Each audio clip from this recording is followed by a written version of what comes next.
Hello dear friend, नमस्कार। स्वागत है आप सभी का एडुकेशन में। फ्रेंड्स, यदि आप बीपीएससी की तैयारी कर रहे हैं, चाहे 3.0 की तैयारी कर रहे हो, अथवा बिहार पीसीएस की तैयारी कर रहे हैं, अथवा बिहार से रिलेटेड किसी भी एग्जाम्स की तैयारी कर रहे हैं, तो आपके लिए ये वीडियो बहुत ज़्यादा हेल्पफुल होने वाला है। फ्रेंड्स, बिहार से संबंधित चाहे आपका बीपीएससी 3.0 हो, 4.0 हो, अथवा बिहार पीसीएस हो, कम से कम 7 से 8 क्वेश्चन जो हैं वो आपको बिहार के मिलने वाले हैं। तो ये वीडियो आपके लिए बहुत ज़्यादा हेल्पफुल होगी, आप फुल वीडियो को वॉच करें। फ्रेंड्स, हम लोग यहाँ से बिहार स्पेशल के वीडियो देखने के जो क्वेश्चंस हैं वो डायरेक्टली जो है देखने वाले हैं। फ्रेंड्स, सबसे पहले बिहार की बात की जाए तो बिहार राज्य जो है इसका जो बिहार की स्थापना दिवस है वो 22 मार्च को मनाया जाता है।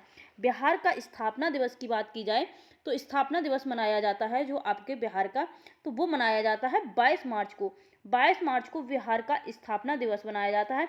बिहार की राजधानी की बात की जाए, बिहार की राजधानी जो है वो पटना है। कहाँ पर है? तो बिहार की राजधानी पटना है। बिहार का स्थापना दिवस जो है वो 22 मार्च को मनाया जाता है। और बिहार जो है बौद्ध बिहारों की अधिकता के कारण जो है इसे बिहार नाम से जाना जाता है। बाकी की सभी चीज़ें हम लोग यहाँ पर देखेंगे। अब फ्रेंड्स, बात करेंगे यहाँ पर राजकीय प्रतीक की। जो बिहार के राजकीय प्रतीक है इनसे डायरेक्टली क्वेश्चन आपके एग्जाम्स में पूछा जाता है। तो राजकीय वृक्ष की बात की जाए तो आपका पीपल होता है। बिहार का राजकीय वृक्ष क्या है? तो आपका पीपल है। राजकीय पुष्प की बात की जाए तो ये आपका क्या है? तो गेंदा जो है वो आपका राजकीय जो है पुष्प है। नेक्स्ट है आपका राजकीय पशु। बिहार का राजकीय पशु की बात की जाए तो बैल है। 2013 के पहले रीछ था, लेकिन अब अगर पूछा जाता है तो आप बैल बताएंगे, लेकिन यदि 2013 के पहले का पूछा जाता है तो आपको रीछ आंसर करके आना है। बैल जो है वो आपका प्रेजेंट टाइम में है। बात करेंगे राजकीय पक्षी की। तो बिहार राज्य का जो राजकीय पक्षी है तो ये आपका क्या रहने वाला है? तो ये आपका गौरैया है। पहले नीलकंठ नकता था। नीलकंठ जो है वो आपका राजकीय पक्षी था, लेकिन प्रेजेंट समय की बात की जाए तो आप गौरैया जो है आंसर करके आएंगे। आगे हम लोग भौगोलिक परिदृश्य से जो है देखेंगे। तो भौगोलिक परिदृश्य जो है ये आपके लिए काफ़ी महत्वपूर्ण हो जाता है। यहाँ पर अक्षांशीय विस्तार दिया गया है। तो ये आपका 24, 20, 10 और 27, 31, 15 उत्तरी अक्षांश है। और इसी के साथ साथ ये डिग्री में पढ़ेंगे आप 24 डिग्री करके। और यहाँ पर देशांतरी विस्तार जो है वो 83 डिग्री 19-50 से लेके 88 डिग्री 17-40 पूर्वी देशांतर है। तो इस प्रकार से ये आपका अक्षांशीय और देशांतरी विस्तार है। यहाँ से भी क्वेश्चन जो है वो आपको डायरेक्टली एग्जाम्स में देखने को मिलेंगे। नेक्स्ट है आपका क्षेत्रफल।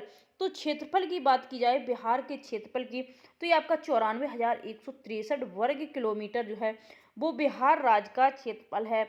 यदि आपसे पूछी जाती है लंबाई और चौड़ाई, तो यहाँ से यदि क्वेश्चन पूछा जाता है तो यदि आप उत्तर से दक्षिण की देखेंगे, उत्तर से दक्षिण की लंबाई देखेंगे तो ये आपकी 345 किलोमीटर हो जाती है। वहीं चौड़ाई पूरब से पश्चिम की देखेंगे तो ये आपका 483 किलोमीटर हो जाता है। नेक्स्ट है शहरी क्षेत्रफल। तो शहरी क्षेत्रफल देखेंगे तो 10,095.49 वर्ग किलोमीटर जो है वो आपका 1,095.49 वर्ग किलोमीटर ये आपका शहरी क्षेत्रफल हो जाता है। और ग्रामीण क्षेत्रफल की बात की जाए तो 92,257.51 वर्ग किलोमीटर ये आपका ग्रामीण क्षेत्रफल हो जाता है। आगे हम लोग देखेंगे समुद्र तल से ऊंचाई। तो समुद्र तल से ऊंचाई जो है वो आपकी हो जाएगी 173 फीट। कितनी हो जाएगी? 173 फीट। सामान्य वर्षण की बात की जाए तो ये 1205 mm जो है ये आपका सामान्य वर्षण रहता है। औसत वर्षा दिवस की बात की जाए तो 52.5 दिन जो है एक वर्ष में जो आपका बिहार में औसत वर्षा दिवस रहता है। अब हम लोग आगे देखेंगे अब स्थिति जो है बिहार की। तो बिहार भारत के पूर्वीय भाग में स्थित है। कहाँ पर स्थित है? तो बिहार जो है वो आपका भारत के पूर्वी भाग में स्थित है। यह एक भू आवेष्टित आवेष्टित राज्य है। यानी कि भू आवेष्टित का मतलब होता है कि इसके जो साइड से जो भी राज्य से घिरा है उन सभी वो सभी राज्य जो हैं वो भूमि से जुड़े हुए हैं। यानी कि कोई भी समुद्र से जुड़ा हुआ भाग बिहार का नहीं है, इसलिए इसे भू आवेष्टित आवेशित राज्य कहा जाता है। आगे हम लोग देखेंगे यह उत्तर में नेपाल। उत्तर में जो है बिहार राज्य की जो सीमा है वो उत्तर में किससे मिलती है? नेपाल से। दक्षिण में किससे मिलती है? तो झारखंड से। पूर्व में झारखंड से मिलती है एवं पश्चिम बंगाल तथा पश्चिम में उत्तर प्रदेश राज्य से घिरा है। पश्चिम में देखेंगे तो उत्तर प्रदेश राज्य से घिरा है, दक्षिण में झारखंड से घिरा है, पूर्व में झारखंड से घिरा है और जो है पूर्व में कहाँ से घिरा है? पश्चिम बंगाल और झारखंड दो से घिरा है और उत्तर में सिर्फ जो है नेपाल से ये घिरा हुआ है। आगे है बिहार नेपाल की संयुक्त अंतर्राष्ट्रीय सीमा 729 किलोमीटर लंबी है। यहाँ से भी क्वेश्चन इंपॉर्टेंट हो सकता है आपके एग्जाम के लिए कि जो बिहार नेपाल की संयुक्त अंतर्राष्ट्रीय सीमा है वो कितनी है? तो 729 किलोमीटर लंबी है। अब हम लोग देखेंगे प्रशासनिक परिदृश्य। प्रशासनिक परिदृश्य की बात की जाए तो यहाँ पर आपके राज्यपाल की बात की जाए तो राजेंद्र विश्वनाथ अर्लेकर जो है वो यहाँ के क्या है? राज्यपाल हैं। मुख्यमंत्री कौन है? तो नीतीश कुमार जो है वो आपके मुख्यमंत्री हैं। उप मुख्यमंत्री की बात की जाए तो तेजस्वी प्रसाद यादव जो है वो यहाँ के उप मुख्यमंत्री हैं। प्रमंडल की बात की जाए तो 9 हैं। कौन कौन से हैं? तो पटना, मगध, सारण, तिरहुट, दरभंगा, कोसी, पूर्णिया, मुंगेर एवं भागलपुर जो है वो आपके क्या हो जाएंगे? 9 प्रमंडल हो जाएंगे। कुल जिले की बात की जाए तो कुल जिले जो हैं वो आपके बिहार में 38 हैं। सबसे बड़ा जिला पूछा जाए तो पूर्वी चंपारण क्षेत्रफल में है और पटना जो है वो जनसंख्या में है। अगर सबसे बड़ा जिला जनसंख्या की दृष्टि से पूछा जाता है तो आप पटना आंसर करके आएंगे और यदि जो है क्षेत्रफल की दृष्टि से पूछा जाता है तो आप पूर्वी चंपारण आंसर जो है वो टिक करके आएंगे। वहीं पर अनुमंडल की बात की जाए तो अनुमंडल आपके कितने हैं? 101 हैं। सामुदायिक विकास खंड की बात की जाए तो 534 हैं। पंचायत की बात की जाए तो 8406 पंचायत हैं। राजस्व ग्राम की बात की जाए तो 45,103 हैं। नगरीय संकुल समूह की बात की जाए तो ये आपके कितने हैं? तो ये आपके हो जाते हैं 14। और नगर की बात की जाए तो 199 आपके क्या है? नगर हैं। पुलिस थाने की बात की जाए तो 853 जो है वो पुलिस थाने हो जाएंगे और पुलिस जिले की बात की जाए तो 44 जो हैं और सिविल 40 है। रेलवे वाले जो हैं वो 4 हैं। तो महानगर की बात की जाए तो महानगर एक ही है, उसका नाम क्या है? तो पटना। तो इस प्रकार से इंपॉर्टेंट चीज़ें अब हम लोग आगे देखेंगे। इसके लिए नगर निगम की बात की जाए तो नगर निगम कितने हैं? 19 हैं। नगर निगम कितने हैं आपके बिहार में? तो 19 हैं। कौन कौन से हैं? पटना, गया, आरा, मुजफ्फरपुर, पूर्णिया, मुंगेर, कटिहार, बिहार शरीफ, भागलपुर, बेगूसराय, दरभंगा, छपरा, मोतिहारी, बेतिया, मधुबनी, सीतामढ़ी, समस्तीपुर, सासाराम तथा सहरसा। तो इस प्रकार से आपके नगर निगम कितने हो जाएंगे? 19। जिले कितने थे आपके बिहार में? तो 38 जिले थे। आगे है विधानमंडल। विधानमंडल की बात की जाए तो ये आपके द्विसदनीय है। विधानसभा एवं विधान परिषद जो है वो आपकी यहाँ पर है। विधानसभा सीटों की संख्या की बात की जाए तो 243 है, बहुत ज़्यादा इंपॉर्टेंट है। अनुसूचित जाति हेतु आरक्षित कितने हैं? तो 38 हैं। अनुसूचित जनजाति हेतु आरक्षित जो है 2 कटोरिया व मनिहारी। आगे चलेंगे विधान परिषद में सदस्यों की संख्या। तो विधान परिषद में सदस्यों की संख्या कितनी है? 75। लोकसभा में सीटों की संख्या कितनी है? तो 40। ये भी आपके लिए इंपॉर्टेंट है। आगे हम लोग देखेंगे लोकसभा में अनुसूचित जाति हेतु आरक्षित सीटें। तो ये पूछा जा सकता है क्वेश्चन। सभी इंपॉर्टेंट चीज़ें ही हैं इसमें। बहुत छोटा वीडियो होगा, लगभग आप मान के चलिए कि 20 से 25 मिनट का वीडियो होगा और सारी चीज़ें आपकी बिहार की कवर हो जाएंगी। 7-8 नंबर का जो है बिहार स्पेशल मोस्टली आपके बिहार के एग्जाम्स में पूछा ही जाता है। लोकसभा में अनुसूचित जाति हेतु आरक्षित सीटें जो है वो 6 हैं। गोपालगंज, हाजीपुर, समस्तीपुर, जमुई, गया तथा सासाराम। राज्यसभा में सदस्यों की संख्या की बात की जाए तो ये आपकी 16 है।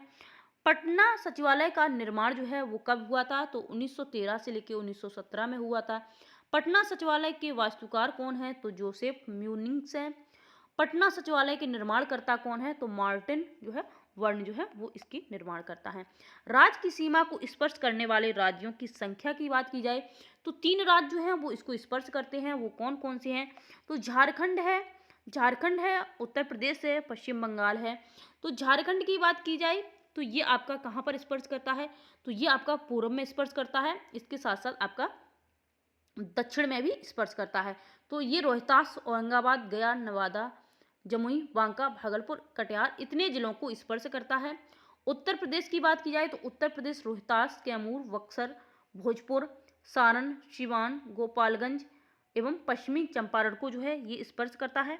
वहीं पर पश्चिम बंगाल की बात की जाए तो ये कटिहार, पूर्णिया, किशनगंज को स्पर्श करता है। और राज्य जो है वो एक ही देश से सीमा बनाता है। वो देश आपका नेपाल है और इससे जो है उत्तर दिशा में ये जो है सीमा बनाता है। तो एक ही देश जो है वो आपके बिहार से सीमा बनाता है और 3 राज्य जो हैं वो सीमा बनाते हैं। नेपाल से सटे जो है बिहार के ज़िले कौन कौन से हैं? तो बिहार के जो पश्चिम चंपारण है, पूर्वी चंपारण है, सीतामढ़ी, मधुबनी, सुपौल, अररिया एवं किशनगंज जो हैं ये आपके नेपाल से सटे हुए बिहार के ज़िले हैं। भारत की कुल क्षेत्रफल में यदि बात की जाए तो बिहार का प्रतिशत जो है वो 2.86 जो है वो आपके बिहार का प्रतिशत है, क्षेत्रफल की दृष्टि से बात की जाए तो। वहीं पर अब हम लोग बात करेंगे कुल वन। तो बिहार का कुल वन की बात की जाए तो क्षेत्रफल के प्रतिशत जो है वो 7.84 है परसेंट 2021 की ये जो है रिपोर्ट के अनुसार है। आगे बात करेंगे जलवायु की। तो जलवायु कैसी है? तो मानसूनी है। सबसे बड़ी नदी की बात की जाए तो गंगा है। सबसे गर्म कुंड जो है वो ब्रह्मकुंड है। सर्वाधिक पाई जाने वाली मिट्टी तो जलोढ़ मिट्टी है। आगे बात करेंगे सर्व प्रमुख खाद्य फसल। तो यहाँ की चावल है। सर्वाधिक क्षेत्रफल वाले जिले 3 जिले घटते क्रम में। तो सर्वाधिक जो है क्षेत्रफल वाले 3 जिले तो पश्चिमी चंपारण हो जाएगा आपका, गया और पूर्वी चंपारण। तो इनका क्षेत्रफल जो है ये घटते क्रम में है। सबसे कम क्षेत्रफल वाले 3 जिले की बात की जाए तो शिवहर, अरवल और शेखपुरा, ये आपके हो जाएंगे। अब बात करेंगे जनगणना 2011 की। जनगणना 2011 की बात की जाए तो यहाँ पर आपका सही आंसर क्या रहने वाला है? तो ये आपकी कितनी हो जाएगी? तो 10,40,99,452 जो है ये लगभग आपकी जनसंख्या है। और देश की जनसंख्या की कितनी है? तो 8.60%, यानी कि टोटल इंडिया की जनसंख्या से तुलना करें तो 8.60% जो है वो आपकी बिहार की जनसंख्या हो जाएगी। पुरुष जो हैं वो आपके इतने हैं और महिलाएं जो हैं वो इतनी हैं। तो इस प्रकार से जनसंख्या का घनत्व जो है वो 1106 प्रति वर्ग किलोमीटर आपका जनसंख्या का घनत्व है। ये सभी क्वेश्चन आपके लिए बहुत इंपॉर्टेंट होंगे। जनसंख्या वृद्धि दर की बात की जाए तो 25.42% जो है भारत की कुल जनसंख्या का 8.60% आपकी टोटल जनसंख्या है। लिंगानुपात 918 है, शिशु लिंगानुपात 935। तो पीसीएस लेवल में ये दोनों क्वेश्चन जो है इंपॉर्टेंट रहेंगे, लिंगानुपात वाला और शिशु लिंगानुपात दोनों जो है। साक्षरता की बात की जाए तो 61.80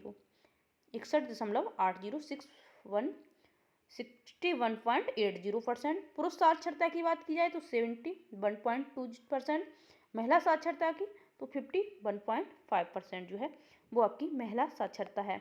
ग्रामीण साक्षर दर जो है तो ग्रामीण में 59.78, जिसमें पुरुष जो है वो 69.67% है और महिला कितनी है तो 49% है।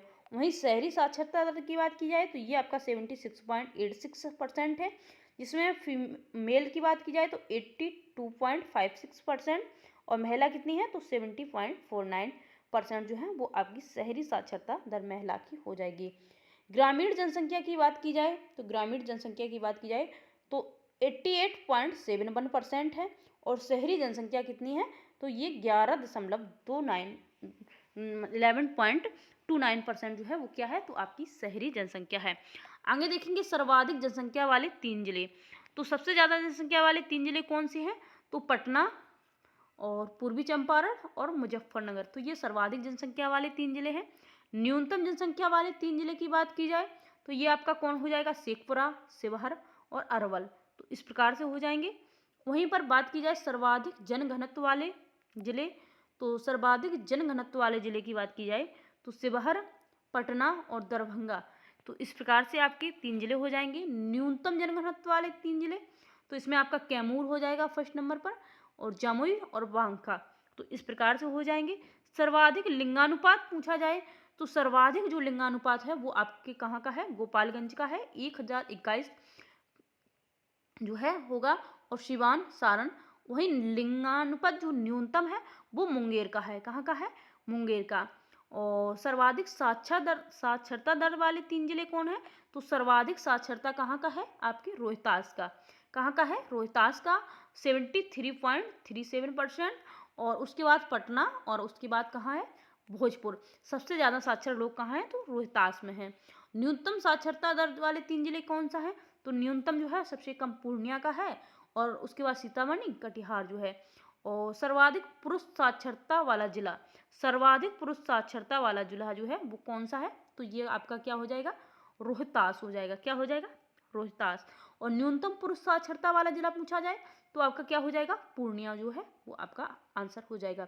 सर्वाधिक महिला साक्षरता वाला जिला तो कौन सा हो जाएगा? रोहतास हो जाएगा। न्यूनतम महिला साक्षरता वाला जिला तो कौन सा हो जाएगा? सहरसा हो जाएगा। क्या हो जाएगा? सहरसा हो जाएगा। तो फ्रेंड्स, ये मात्र 16 मिनट का वीडियो हुआ है, और आपके सारे क्वेश्चन जो आपके एग्जाम से पूछा जाता है बीपीएससी के, चाहे आप जो है बीपीएससी 3.0 देने जा रहे हैं, 4.0 देने जा रहे हैं, प्राइमरी, जूनियर, टीजीटी, पीजीटी, अथवा बीपीएससी का जो है पीसीएस देने जा रहे हैं, तो इन सभी एग्जाम्स के लिए बहुत ही हेल्पफुल होगा। फ्रेंड्स, वीडियो को 2 से 3 बार देख लें, सारे जो है क्वेश्चन आपको याद हो जाएंगे। फ्रेंड्स, वीडियो अच्छी लगी हो तो वीडियो को लाइक, चैनल को सब्सक्राइब, वीडियो को शेयर जरूर कर दें। Thank you.